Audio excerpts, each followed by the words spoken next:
اور ایک آپ کو آسان نسخہ بھی بتاؤں، کوئی مشکل مسئلہ حل نہیں ہو رہا ہو، 110 مرتبہ ایک تسبیح پڑھیں، پھر 11 دفعہ درود پڑھیں، انشاءاللہ آپ کا کام 21 دن کے اندر اندر ہو جائے گا۔ یہ میرے تجربے کی بات ہے۔ بسم اللہ الرحمن الرحیم۔ حضرت ابراہیم علیہ السلام کے 7 امتحانات ہیں، جن میں جب وہ کامیاب ہوئے تو پھر امامت کو ان کی ذریت میں رکھا۔ سب سے پہلا امتحان تھا بتوں کو توڑنا، کہ جب فرعون کے گویا نمرود کے بتوں کو حضرت ابراہیم علیہ السلام نے توڑا، اور پھر انہی کی گردن میں وہ کلاڑی رکھ دی کہ جس سے بت کو توڑا، اور پھر شیطان کے مشورے سے نمرود نے حضرت ابراہیم علیہ السلام کو منجنیق بنا کر لکڑی اور رسیوں کی ہزاروں میل تک آگ روشن کی گئی تھی، مہینوں کو آگ روشن کی، اور اس میں پھینکنے کے لیے شیطان نے مشورہ کیا دیا تھا کہ ان کو رسیوں میں باندھ کے اور چکر دلاؤ بے تحاشا، اور پھر آگ کی طرف پھینک دو، اڑتے ہوئے جائیں گے، آگ میں جا کے جل جائیں گے۔ یہ دوسرا امتحان حضرت ابراہیم علیہ السلام کا۔ اگر تھک نہیں ہے تو ایک مثال دینا چاہتا ہوں۔ حضرت ابراہیم علیہ السلام آگ کی طرف جا رہے ہیں اڑتے ہوئے، راستے میں جناب جبرائیل امین آئے اور کان میں آ کے کہا کہ اے خلیل خدا، کوئی حاجت ہے، کوئی پریشانی ہے، حاجت ہے؟ آپ نے فرمایا ہاں، اڑ بھی رہے ہیں، یہ بھی ساتھ ساتھ اڑ رہے ہیں، آگ کی طرف جا رہے ہیں۔ کہا ہاں حاجت تو ہے، لیکن جس سے حاجت ہے وہ بہتر جانتا ہے، حاجت ہے وہ بہتر جانتا ہے۔ دیکھیے اسٹیج والوں کو ذرا زیادہ بولنا پڑے گا، اسٹیج والے ذرا وی آئی پی ہوتے ہیں تو ان کو تھوڑا بولنا پڑے گا، مہربانی کریں، تاکہ میں سمجھوں کہ میرے دائیں بائیں جو ہے کوئی مسائل نہیں ہے۔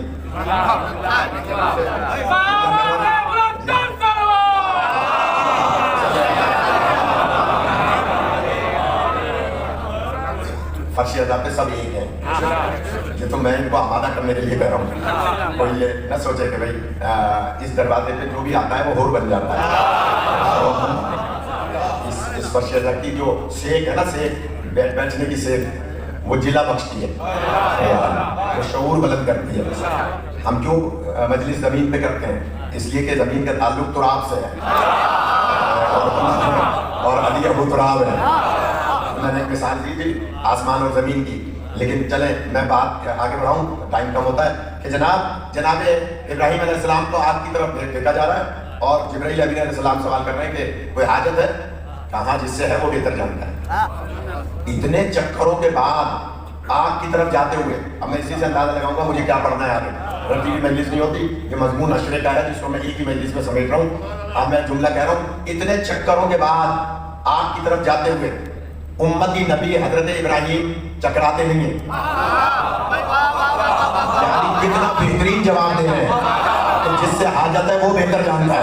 میں جملہ کہوں گا، مسلمانوں عقل سے کام لو، جب ابراہیم جو امتی نبی ہے اتنے چکروں کے بعد چکراتے نہیں ہیں، فخر انبیاء معمولی بخار میں ہزیان کیسے؟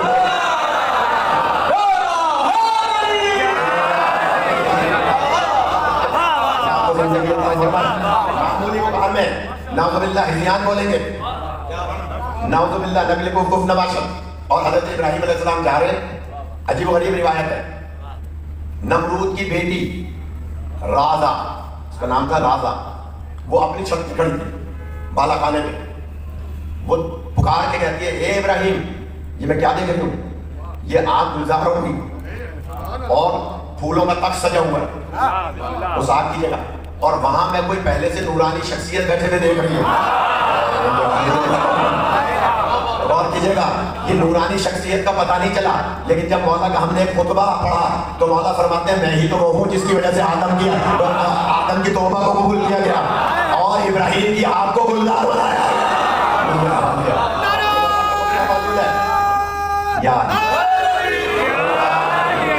ابھی تھوڑا سا پیچھے والے آمادہ نہیں ہے تو میں ایک سوال کر رہا ہوں، یہ میرے دائیں بائیں شکر ہے کہ دونوں الگ الگ بیٹھے ہیں، ان دونوں علماء سے میں سوال کرتا ہوں کہ جناب تینوں سے سوال کرتا ہوں کہ بتائیے حضرت ابراہیم علیہ السلام تو نبی ہیں، ان کی آواز تو رازا سن لیں، لیکن رازا کی آواز حضرت ابراہیم علیہ السلام تک پہنچ گئی، کسی کو اعتراض نہیں ہے، میلوں دور تھی، وہ آواز دے کے کہہ رہی ہے یہ کیا آواز ہے، اور حضرت ابراہیم علیہ السلام جواب دے رہے ہیں کہ اگر یہ راز جاننا ہے تو لا الہ الا اللہ ابراہیم خلیل اللہ کا کلمہ پڑھو. اب میں جملہ کہوں گا کہ کوئی ناراض ہو تو بے شک ہو جائے. پتہ چلا کہ انبیاء نمرودوں کی بیٹیوں سے ایسے ہی کلمہ پڑھوایا کرتے ہیں. جو پہنچ جائے وہ پہنچ جائے. اس طرح سے کلمہ پڑھوایا کہ حضرت ابراہیم فرماتے ہیں کلمہ پڑھو.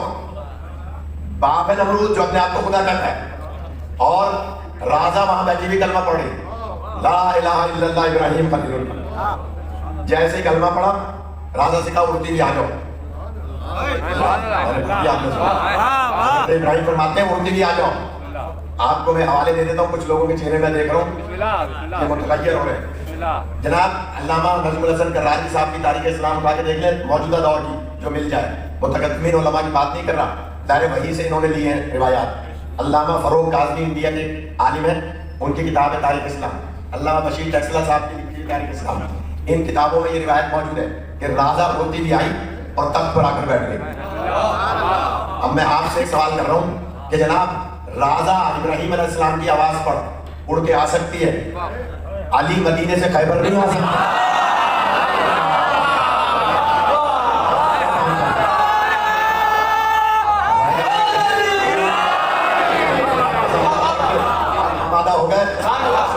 لوگ کہتے ہیں کہ جناب علی کیسے خیبر سے مدینے سے خیبر آ گئے, تھک گئے آپ. حضرت ابراہیم علیہ السلام آپ کی طرف جا رہے ہیں اور رازا کہتی ہے یہ کیا ماجرا ہے, کہتے ہیں آ جاؤ کلمہ پڑھ کے. وہ میلوں دور اڑ کے آ جاتی, کسی کو اعتراض نہیں ہے.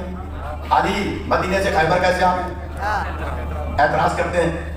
جبکہ نبی پاک نے 39 دن جب گزر گئے تھے تو آپ نے پورا وہ قصیدہ پڑھا تھا کہ کل میں اللہ اسے دوں گا. وہ پورا واقعہ میرا موضوع نہیں ہے, میں ناز کرتا, لیکن اتنا کہا تھا کہ جو مجھے علی بن ابی طالب کی خیبر سے مدینے سے خیبر آنے کی پہلے اطلاع دے گا میں اسے جنت لکھ کے دوں گا. اب حیدرآباد کے پڑھے لکھے حضرات اور یہ تاریخی مجمع ہے, میں جملہ کہنا چاہ رہا ہوں.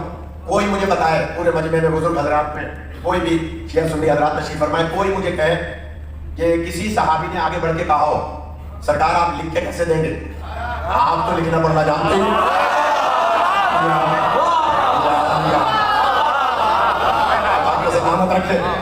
آپ کہتے ہیں نا امی کی مانا ان پڑھ, والذی بعث فی الامیین رسولا منھم یتلو علیہم آیاتہ, یہ ہے نا سورہ جمعہ کہ جناب امی کی مانا نعوذ باللہ ان پڑھ.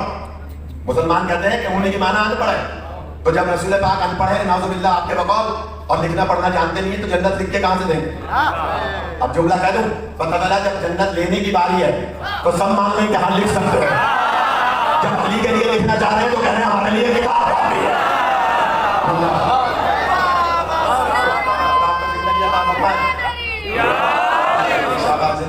کہ جناب نبی فرماتے ہیں جو مجھے علی کے آنے کی سب سے پہلے اطلاع دے گا میں اسے جنت لکھ کے دوں گا. سارے صحابہ نہ ہو تاریخ میں ذمہ دار مدینے کی طرف دیکھ رہے ہیں کہ علی آئیں گے, ہم سرکار سے کہیں گے ہم نے نکاح پہلی نکاح میری پڑھی ہے لہٰذا لائیے مجھے جنت لکھ کے دیں. نہ ہو ڈاکٹر صاحب میں جملہ کہہ رہا ہوں کہ پیروں کے پنجوں پہ کھڑے ہو کے اچک اچک کے دیکھ رہے ہیں, جن کے پاس گھوڑا نہیں ہے, جو گھوڑے پہ بیٹھے ہیں وہ گھوڑے پہ بھی اپنے آپ کو سیدھا کمر کر کے اور دیکھ رہے ہیں کہ علی نظر آ جائیں, آتے ہوئے علی نظر. کچھ چھوٹی چھوٹی جو پہاڑیاں تھی ان پہ کھڑے ہو کے دیکھ رہے ہیں, سارے دیکھ رہے ہیں کہ علی کو دیکھیں اور ہم جنت لکھوائیں. اب میں ان سے کہوں گا جملہ جو دیواریں کالی کر رہے ہیں کہ میں نوکر صحابہ تھا, ناراض ہو جاتے ہیں ہم جلدی سے. جو دیواریں کالی کر رہے ہیں نا, پنجاب سے آ رہا ہوں میں, ابھی جگہ جگہ پنجاب پہ لکھا ہوا ہے دیواروں پہ میں نوکر صحابہ تھا, میں نوکر صحابہ تھا. یہ پنجابی میں لکھا ہوا ہے, سندھی پنجابی سے رائٹی میں کرنا تو سمجھ میں آئے گا. میں نوکر صحابہ تھا, جگہ جگہ لکھا ہوا ہے. میں ان کی خدمت میں عرض کرتا ہوں کہ آپ ہمارے بھائی ہیں, آپ کو مشورہ دے رہے ہیں, آپ کہہ رہے ہیں آپ نوکر ہیں صحابہ کے, ذرا صحابہ کو تو دیکھیں, وہ علی کا چہرہ دیکھ کے جنت لینا چاہ رہے ہیں.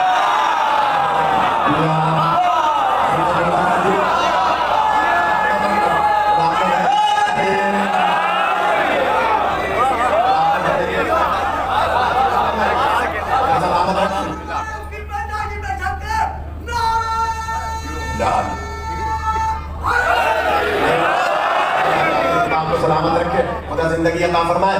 کہ صحابہ اچک اچک کے دیکھ رہے ہیں, جو پہلے علی کا چہرہ دیکھے گا آگے جنت لے گا. تو تم جن کے نوکر ہو ان سے تو پوچھو جنت کیسے ملتی ہے. وہ تو چہرہ دیکھ کے جنت لینا چاہ رہے ہیں. جناب سلمان فارسی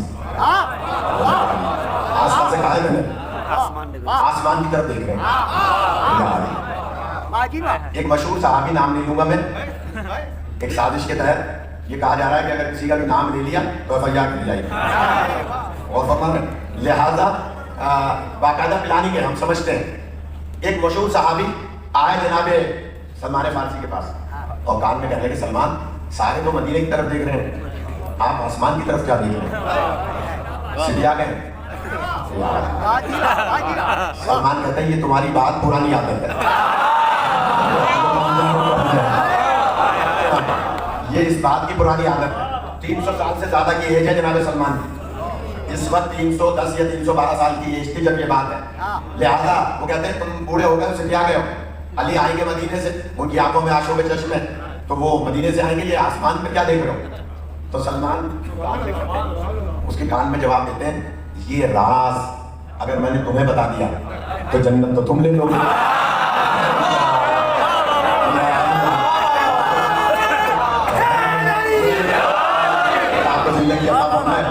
یہ راز اگر میں نے تمہیں بتا دیا تو جنت تو تم لے لو گے, تم اپنا کام کرو, مجھے اپنا کام کرو. سارے کے سارے مدینے کی طرف دیکھ رہے ہیں, سلمان آسمان کی طرف دیکھ رہے ہیں. اللہ صبح فجر سے پہلے آسمان سے ایک ستارہ آتا ہوا دکھائی دیا.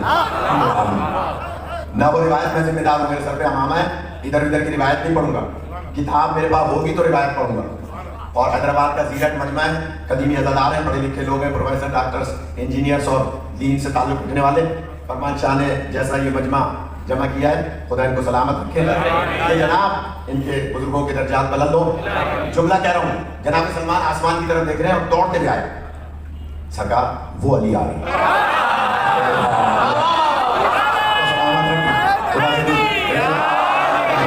جس کے دل میں ولایت علی ہے, کہا کہ وہ علی آ رہے ہیں. سلمان نے جیسے کہا سرکار نے اوپر دیکھا, کہاں ہے تو علی. میں ذمہ دار ہوں, مگر سلمان تم نے کیسے سمجھا کہ یہ علی ہے؟ کہ سرکار آپ نے رات فرمایا تھا کل میں علم اسے دوں گا جو اللہ اور رسول کو دوست رکھتا ہوگا. چلے سنائی تمہیں یہ, کوئی ناراض نہ ہو. کل میں علم اسے دوں گا جو اللہ اور رسول کو دوست رکھتا ہوگا. اس کا مطلب ہے کل تک جو جاتے رہے وہ اللہ اور رسول کو دوست نہیں رکھتے.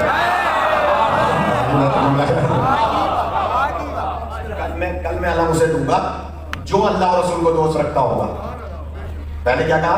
اللہ اور رسول جسے دوست رکھتا ہوگا. پھر فرمایا جو اللہ اور رسول کو دوست رکھتا ہوگا. اس کا مطلب ہے کل تک جو جاتے رہے چلے چھوڑ دوں میں کر رہے. فرماتے ہیں کل میں علم اسے دوں گا جو کرار ہوگا. اس کا مطلب کل تک جو جاتے رہے وہ کرار نہیں کرتے. اب آخری جملہ سن لیں اس بات کا کہ کل میں علم اسے دوں گا جو مرد ہوگا.